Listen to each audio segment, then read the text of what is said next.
সংযোগ হওয়ার তৌফিক দিয়েছেন এবং আপনাদের এই মহতী অনুষ্ঠানে আমাকে যোগদান করার তৌফিক দান করেছেন।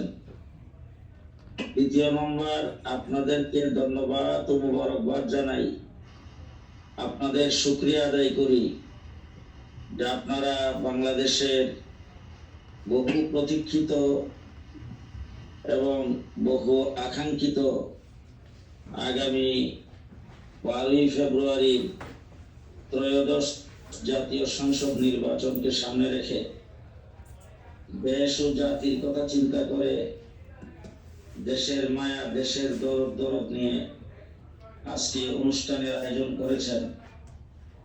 এই জন্য আপনাদের শুকরিয়া আদায় করি, আপনাদেরকে ধন্যবাদ মোবারকবাদ জানাই। প্রিয় প্রবাসী ভাই ও বন্ধুগণ, বাংলাদেশে গত 15 বছর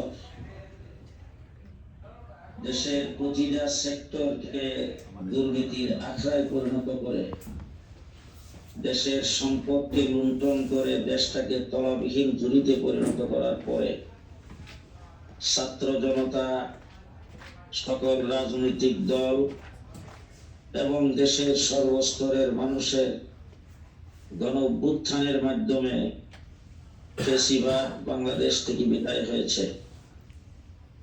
সেই বিদায়ের পরে অন্তর্বর্তীকালীন সরকার দেশ চালাচ্ছেন। তাদের উপরে অর্পিত দায়িত্ব পালনার্থে আগামী 12ই ফেব্রুয়ারি ত্রয়োদশ জাতীয় নির্বাচন অনুষ্ঠিত হতে যাচ্ছে। সেই নির্বাচনে আমার প্রিয় সংগঠন, দেশের প্রাচীনতম উলামা ইসলাম বাংলাদেশ আমাকে মনোনয়ন দিয়েছেন এবং আমার সাথে আরো 3 জন, আমরা মোট 4 জন, আমরা জমিয়তে উলামা ইসলাম বাংলাদেশের সর্ববৃহৎ রাজনৈতিক দল বিএনপির সাথে জোটবদ্ধ হওয়ার কারণে আমাদের 4 জনকে মনোনয়ন দিয়েছেন। তার মধ্যে আমি একজন। আমার আসন ব্রাহ্মণবাড়িয়া 2, সরাইল আশুগঞ্জ এবং বিজয়নগরের চান্দরা উপজেলা ইউনিয়ন। মোট 19টা ইউনিয়ন নিয়ে গঠিত আমার সেই আসনে আমি এখন নির্বাচনে প্রতিদ্বন্দ্বিতা করছি। আমার নির্বাচনের অবস্থা হলো, আপনারা জানেন ব্রাহ্মণবাড়িয়া আলেম ওলামায়ে কেরামের দেশ, দিনদার মুসলমানদের দেশ। বাংলাদেশে যত বাতিল বিরোধী আন্দোলন সংগ্রাম হয়েছে সব কয়টাতে ব্রাহ্মণবাড়িয়া অগ্রণী ভূমিকা পালন করেছেন এবং গত শাপলা চত্বরের আন্দোলন, আল্লাহ রাসূল সাল্লাল্লাহু আলাইহি সাল্লামের ইজ্জতের উপর আক্রমণ হওয়ার বিরুদ্ধে আন্দোলন, ফতোয়া বিরোধী আন্দোলন, তসলিমা নাসরিন বিরোধী আন্দোলন সহ ফ্যাসিবাদ বিরোধী আন্দোলন, মোদি বিরোধী আন্দোলন, ভাস্কর্য বিরোধী আন্দোলন, সবগুলোতে ব্রাহ্মণবাড়িয়াতে অনেক লোক শাহাদত বরণ করেছেন, এখনো অনেকে পঙ্গু হয়ে আছে।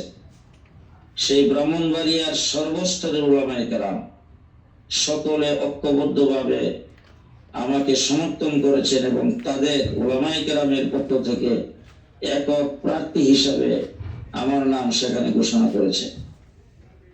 এই দিক থেকে আমি উলামায়ে কেরামের সাপোর্ট পেয়েছি এবং উলামায়ে কেরাম মাঠে নেমে কাজ করছেন।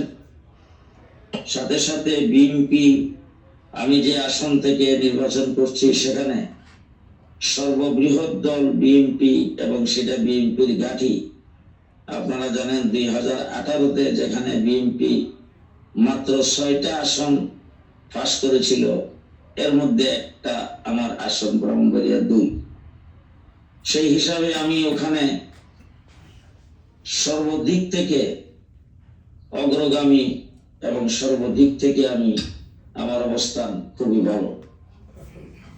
এখন আমার প্রতিদ্বন্দ্বী ওখানে যারা ওখানে দাঁড়িয়েছেন তাদের মধ্যে তেমন বড় ধরনের কোনো প্রতিদ্বন্দ্বী আমি হিসাব নিকাশ করে দেখছি না। বাকি মিডিয়ার মাধ্যমে একজন মহিলার নাম বারবার প্রচারিত হচ্ছে। এটা শুধু মিডিয়ার মাধ্যমেই প্রচার হচ্ছে, বাস্তবে ফিল্ডে তার তেমন কোনো অবস্থান নাই। তার কারণ হলো তিনি নিজের দল থেকে বহিষ্কৃত এবং বিএনপিও তার সহযোগী অঙ্গ সংগঠনগুলোর কেউ তার সাথে নাই এবং তাকে সবাই প্রত্যাখ্যান করেছে। সিধাভাটা কয়েকজন হয়তো থাকতে পারেন যাদেরকে নিয়ে সে ঘোরাফেরা করছেন, বা পেশিবাদী আওয়ামী লীগের হয়তো কিছু লোকজন থাকতে পারে। আলহামদুলিল্লাহ, আপনারা আমাকে এখানে সংযোগ করেছেন, আমাকে মহব্বত করে আপনাদের ভার্চুয়ালের মাধ্যমে হইলেও আপনাদের কাছে টেনে নিয়েছেন। সেই হিসাবে আপনাদেরকে ধন্যবাদ ও মোবারকবাদ জানাই।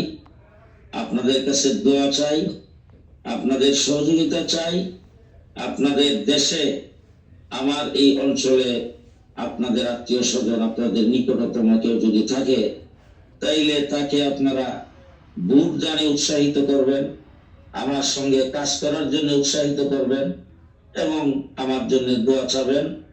আমিও আপনাদের কাছে দোয়া চাই, আল্লাহ যেন আমাকে কামিয়াব করেন, আমি যেন দেশের স্বার্থে, জনগণের স্বার্থে, ইসলামের স্বার্থে সংসদে যায় কাজ করতে পারি। আপনাদের প্রবাসী ভাইদের কোনো উপকার যদি আমার দ্বারা হয়, আমি সেটা করার জন্য প্রস্তুত। প্রবাসীদের যত ধরনের দাবি, এই সমস্ত দাবি পূরণের ক্ষেত্রে আমাকে আপনারা সহযোগী হিসাবে পাবেন এবং যে কোনো সময়ে আপনাদের সুখে দুঃখে আপনাদের পাশে থাকবো ইনশাআল্লাহ।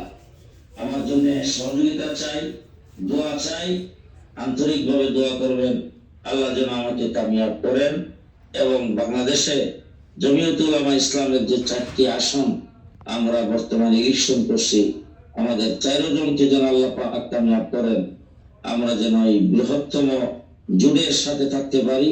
আগামী দিনগুলো যেন দেশ, জাতি এবং ইসলাম, মসজিদ, মাদ্রাসা, খানকা সহ বাংলাদেশের ইসলামিক তাহজিব, তামাদ্দুন এবং দ্বীনি লাইনে যত কাজকর্ম চলছে সবগুলো যেন আমরা সঠিকভাবে পরিচালিত করতে পারি। আল্লাহ আমাদেরকে তৌফিক দান করুন। আল্লাহ পাক আপনাদের সুস্বাস্থ্য দান করুন, নেক হায়াত দান করুন, কামাই রুজিতে বরকত দান করুন, আসমানি জমিনি যাবতীয় সমস্ত বালা মুসিবত থেকে আল্লাহ আপনাদেরকে হেফাজতে রাখুন।